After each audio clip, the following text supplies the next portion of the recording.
নমস্কার বন্ধুরা, property knowledge Bangla চ্যানেলে আপনাদেরকে স্বাগত।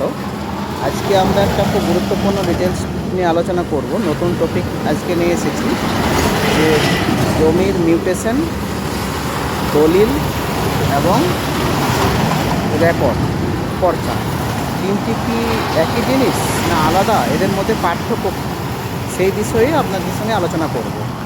তো সাধারণত আমরা জমির দলিল বলতে কী বুঝি?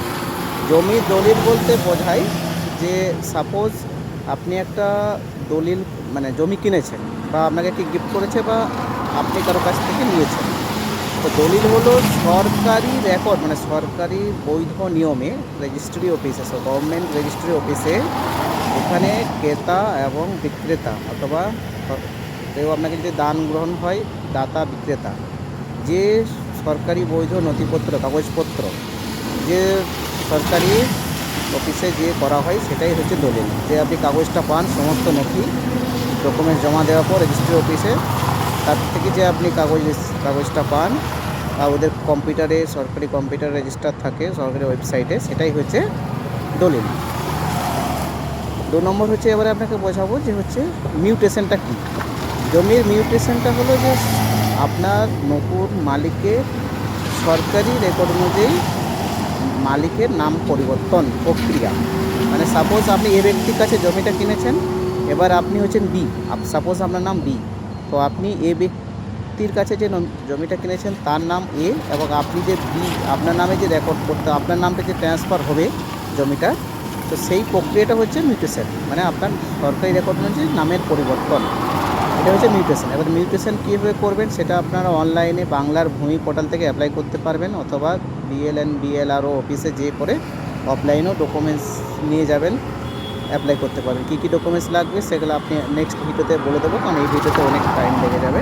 অ্যাপ্লাই করতে পারেন অনলাইন অফলাইন বোথ, দুটোভাবেই অ্যাপ্লাই করা যাবে। এবার আপনাকে বলবো যে রেকর্ড বা পর্চা, যেটা আরও যেটাকে বলা হয়। তো রেকর্ড হচ্ছে যে জমির সরকারি রেকর্ড অনুযায়ী, জমির না রেকর্ড, জমির রেকর্ড সরকারি রেকর্ড অনুযায়ী, মানে সরকারি রেকর্ড অনুযায়ী জমির রেকর্ড বলতে যেখানে আপনার মালিকের নাম, মানে খতিয়ান নাম্বার একটা থাকবে অবশ্যই মেনশন করা, খতিয়ান নাম্বার থাকবে, জমির দাগ নাম্বার থাকবে, কত পরিমাণ অংশ থাকবে। তো এই যে হচ্ছে জমির সরকারি রেকর্ড, জমিটার রেকর্ড সরকারি রেকর্ড অনুযায়ী, তো সেটাই হচ্ছে আপনার জমির রেকর্ড, মানে পর্চা অনলাইন যেটাকে বলা হয়। তো এইটা হচ্ছে আপনাদেরকে অবশ্যই করে নেওয়া দরকার। আর আপনি যদি জমি কিনতে চান বা ফ্ল্যাট কিনতে চান, অবশ্যই আপনি আগে চেক করে নেবেন মিউটেশন রেকর্ড দলিল ঠিক আছে কি না, অথবা একজন প্রপার্টি কনসালটেন্ট অথবা একজন অ্যাডভোকেটকে দিয়ে আপনি চেক করে নেবেন। তো এই হচ্ছে আজকের মূল বিষয়, যেখানে আপনার আজকে আলোচনা করলাম দলিল, পর্চা মানে রেকর্ড, আর একটা হচ্ছে মিউটেশন।